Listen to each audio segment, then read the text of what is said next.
Chers frères et sœurs bien-aimés du Christ, chers enfants, quel est le plus beau des cadeaux? Quand on veut Dieu dans son cœur. Parce que peut-être vous allez avoir des cadeaux tout à l'heure. Vous savez, les montres, les tenues de sport, les jeux vidéo, tout ça, ça va disparaître. Le plus beau des cadeaux, c'est la foi, qui est un cadeau que Dieu nous donne. La foi, le don de la foi, de lui faire confiance. C'est un don que Dieu donne à tous.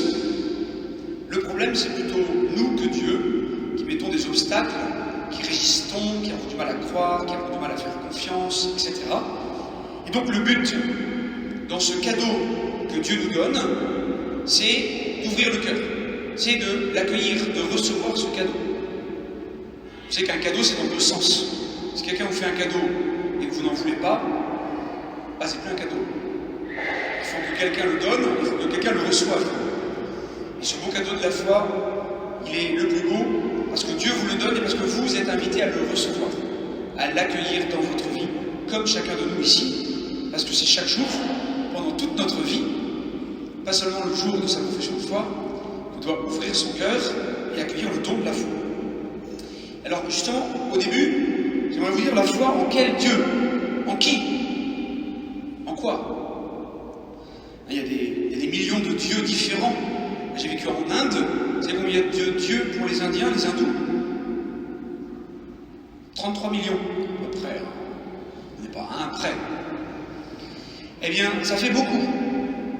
D'accord? Il y a voilà, plein de gens, différentes croyances, religions, plein de dieux différents. Parfois, c'est des dieux qui un peu nous arrangent, soit parce qu'ils sont très lointains et qui nous foutent la paix, voilà. Ou alors parce que c'est des dieux qui vont nous aider à faire du commerce, à gagner de l'argent, à gagner au loto ou au tiercé, que sais-je. Ou un dieu puissant qui s'impose, voilà, pourquoi on n'est pas libre de choisir, il s'impose à moi, etc. À toutes ces sortes de dieux. Notre Dieu à nous, le Dieu des chrétiens, le Dieu de Jésus-Christ, c'est un Dieu qui nous bouscule, qui est un Dieu qui est un peu exigeant. Forcément, c'est moins séduisant, d'une certaine manière.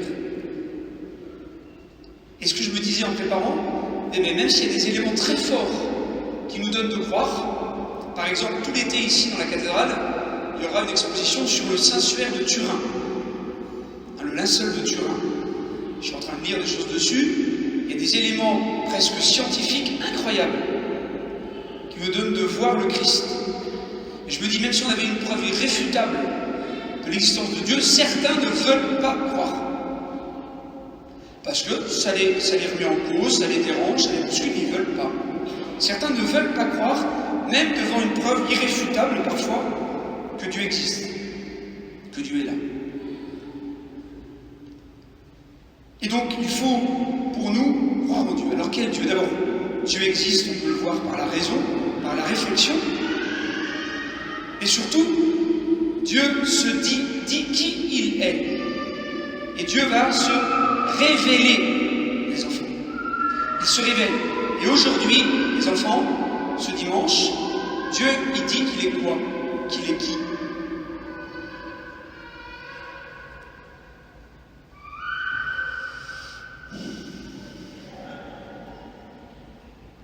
Les parents veulent les aider. Parrain. Dieu, il dit qu'il est qui aujourd'hui? Il est quoi? Alors, presque, tu as 1 sur 3. Qu'il est notre Père, Saint-Esprit, et donc Fils, et donc il est Trinité. Parce que ça, on ne peut pas le trouver par notre réflexion. C'est Dieu qui va nous dire qui il est, et il nous dit aujourd'hui qu'il est Trinité. Qu'il est Père, Fils et Saint-Esprit. Et ça, les enfants, c'est très important. Parce qu'en fait, Dieu nous dit qu'il est amour. S'il est amour, c'est qu'il est don, qu'il se donne. Et Dieu, s'il est amour, s'il est don, il ne peut pas se donner tout seul. Il ne peut pas s'aimer dans la glace. Il faut être plusieurs. Donc pour nous, c'est pas mathématique. Dieu, 1 égale 3. 1 égale 3. Dieu Trinité, un seul Dieu, Père, Fils et Saint-Esprit. Et l'amour, qui est Dieu, la joie, se partage. C'est fondamental. Vous connaissez la différence entre le gâteau au chocolat et la joie? Ou l'amour?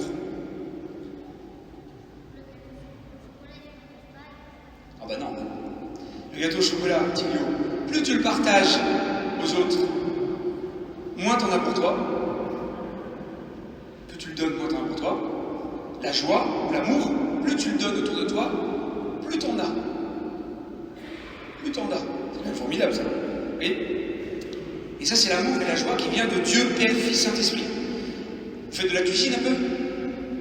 Quand vous touillez, ou que vous brassez très très fort du liquide, si vous brassez très très fort, qu'est-ce qui va se passer?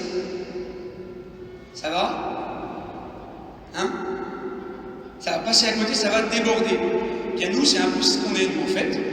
Nous, hommes, femmes, créatures de Dieu, nous sommes le fruit du débordement de l'amour du Père, du Fils et du Saint-Esprit. Et cet amour ne peut pas faire autre chose autrement que de se donner, que de se propager, que de déborder. Et nous sommes, nous, le fruit de cet amour, du débordement de l'amour de Dieu. C'est ça le sens de la Trinité et notre foi en notre Dieu d'amour, en Dieu trinitaire, Père, Fils et Saint-Esprit. Alors deuxième chose, vous pouvez me dire, mais à quoi ça sert? Qu'est-ce que ça change de croire? Ben, ça change tout.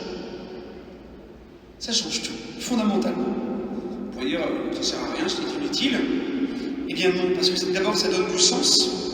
Comme j'aime bien dire aux enfants, parlez un peu anglais. Parlez un peu anglais. Jesus is bonus. Jésus c'est du bonus. Ça rime, c'est facile, tiens. Jésus c'est du bonus. C'est-à-dire que c'est que du bien dans sa vie. En plus, c'est que du bien. C'est source de joie, c'est source de paix. Ça pousse à se donner, ça pousse à aimer, à pardonner, à servir, à partager. Parce que Jésus, il a dit, je suis le chemin, la vérité et la vie. Et notre foi en Jésus-Christ, chers enfants, ce n'est pas gazeux ou nuageux, loin, non. Notre foi en notre Dieu, c'est quelque chose de très concret, de très réel. Et ça nous pousse à l'amour. Ça nous pousse au don de nous-mêmes. Et ça donne du sens, et du sens qui est beau à la vie. Vraiment. Pensez, chers amis, des fois quand j'y pense, ça me donne le vertige, à tous les hommes et toutes les femmes qui depuis 2000 ans, au nom de Jésus-Christ, pour l'amour de Dieu et de leurs frères, ont donné leur vie pour les autres. Et ont créé des hôpitaux, des écoles, des orphelinats, des pensionnaires, des dispensaires, des universités, etc. C'est vertigineux quand on y pense. Et ça a changé le monde et l'humanité. Alors parfois on est un peu ingrat, on n'est pas vraiment héritier de tout ça malheureusement, mais c'est incroyable. Moi j'ai vécu en Inde, j'ai vu des religieuses françaises en Inde qui étaient là-bas depuis 70-80 ans, âgées, qui donnent toute leur vie pour les enfants pauvres, toute leur vie dans des conditions misérables, et qui avaient la joie de parler de Jésus, d'aimer leurs frères et sœurs, et de donner leur vie au nom du Christ. Vous voyez, quand on croit en Dieu Trinité, nous croyons que nous sommes créés à l'image de Dieu, à la ressemblance de Dieu, comme c'est dit dans la Bible.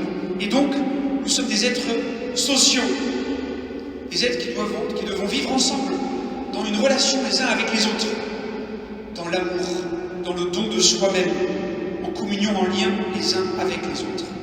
Nous sommes créés pour aimer les enfants, pour aimer. C'est le sens de notre vie, à l'image de Dieu. C'est à ça que ça sert, ça a du sens. Et enfin, je terminerai par là. Le but, c'est d'accueillir Dieu en soi, comme tu as dit tout à l'heure, Simon.